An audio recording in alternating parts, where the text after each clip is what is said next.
हरतालिका तीज के दिन फुलेरे का दर्शन करें। फुलेरा किस तरह से बनाया जाता है, इसी पत्ती लगाना चाहिए, कैसा फूल, हमको ये प्रश्न कल यहाँ से जाने के बाद आ चुका था सीहोर के ऑफिस में। और उसके बाद हमने पंडितों को कहा था कि एक फुलेरा तैयार कर रखें और उस फुलेरे का दर्शन सभी को लाइव कराएं, जिससे घर पर या मंदिर में आप शिव जी की जब आराधना करें तो उसके ऊपर फुलेरा बंधा होना चाहिए।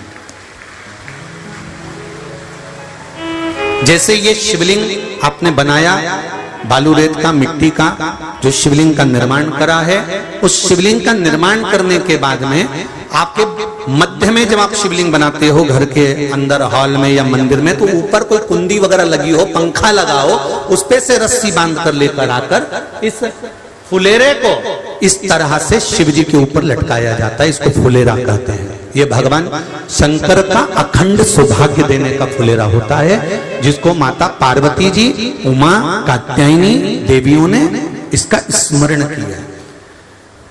एक गोल होता है,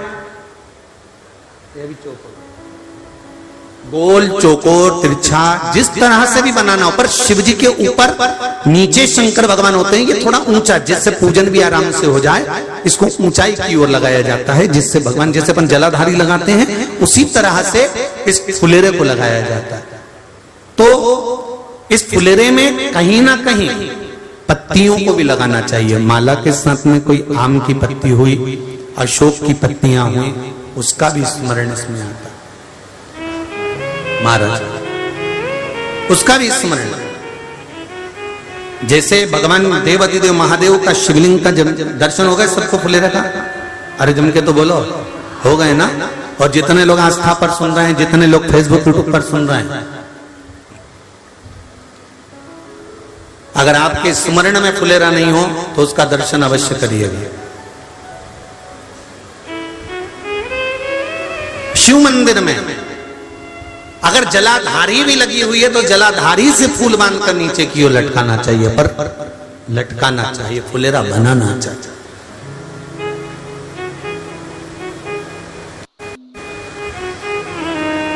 सात फल हैं फुलेरा। कितने फल हैं? 7। ध्यान दीजिएगा। पहला,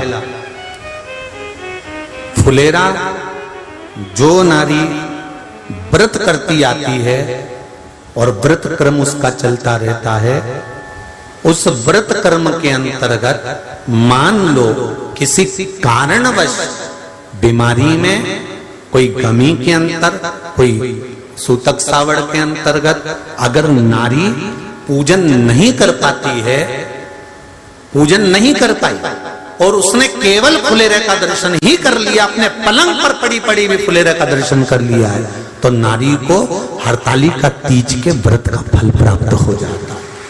7 फल हैं भगवान शंकर के हरतालिका तीज के फुलेरे का। पहला फल व्रत का मूल। दूसरा,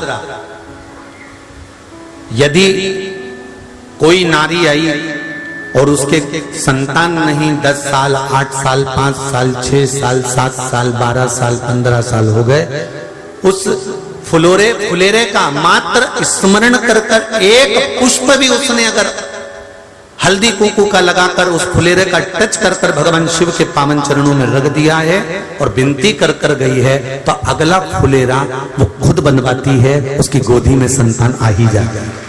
अगला फुलेरा वो खुद बनवाएगी, के जाएगी, जी अगली बार फुलेरा मेरी तरफ से बनवा देना, मंदिर में फुलेरा मेरी तरफ से लगवाना, अगली बार जब तुम पूजन करो तो फुलेरा मेरी तरफ से बनवाना। ये फुलेरे का महत्व। तीसरा, महाराज हम कोई दान, गौदान, हरतालिका तीज की किताब है आपके यहाँ, जो लोग पढ़ते होंगे हरतालिका तीज की किताब, उसमें लिखा है ब्राह्मण देव को ये दान देना है, ऐसा दान देना है। अब कोई गरीब है, कोई साधारण है, नहीं है किसी की कैपेसिटी, नहीं दे सकता, तो क्या होता है? तो कहा हम गौदान नहीं कर पाते, हम स्वर्ण दान नहीं कर पाते, हम वस्त्र दान नहीं कर पाते, हम मुद्रा दान नहीं कर पाते, हम अन्नदान नहीं कर पाते, हम ये सारे दान अगर नहीं भी कर पाते हैं तो शिव महापुराण की कथा कहती है तीसरा फल फुलेरे का है कि मात्र फुलेरे का दर्शन स्पर्श कर लेने से सारे दानों का पुण्य फल प्राप्त हो जाता है। यह तीसरा फल फुलेरे। अब हरतालिका तीज का फुलेरे का चौथा महत्व है महाराज। चतुर्थ महत्व हरतालिका तीज के फुलेरे का है जो कुंवारी कन्या हरतालिका व्रत करती है, पहली बार जो हरतालिका तीज का व्रत करती हैं या हरतालिका तीज का उद्यापन कर देती हैं या किसी कारणवश शरीर ऐसा नहीं रहा कि बिना पानी के नहीं रह सकती, तो 2 बूंद अगर उन्होंने पानी भी पी लिया है या कोई कारणवश एक कुछ गलती हो भी गई है तो मात्र फुलेरे का दर्शन कर लेने से वो गलती शंकर स्वीकार कर कर उसको क्षमा कर देते हैं। ये चतुर्थ भाव के अंतर।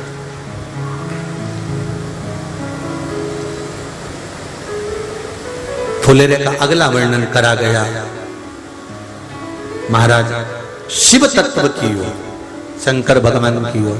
हम ना काशी जा सकते हैं, हम ना सोमनाथ जा सकते हैं, हम ना किसी स्थान पर जाकर एकांत में भगवान शंकर का स्मरण कर सकते हैं।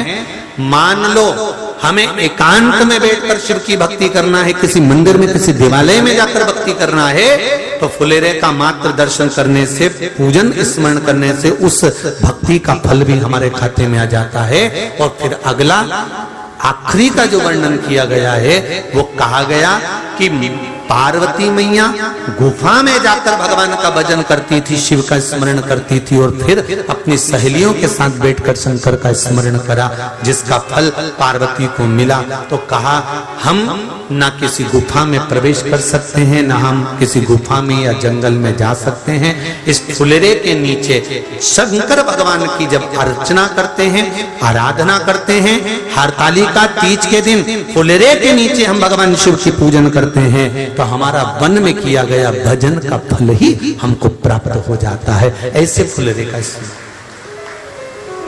हरतालिका तीज का पूजन व्रत कुंवारी कन्या कर सकती है, शादी होने के बाद भी नारी कर सकती है। अंतिम अवस्था तक प्राण छूटे तब तक हरतालिका तीज का व्रत नहीं छोड़ना चाहिए। एक व्रत हमेशा याद रखो, एक एकादशी और एक हरतालिका। हाँ इतना जरूर है, ज़्यादा शरीर बेकार हो गया, बुढ़ापा आ गया, शरीर नहीं साथ दे रहा, तो कुछ फल खा लो, कुछ चाय दूध जूस आप लेकर कर लो। इतना भी नहीं बने, शरीर बहुत ही बेकार हो गया, तो आप एक समय फल का फलहार धारण कर लो, ठीक है।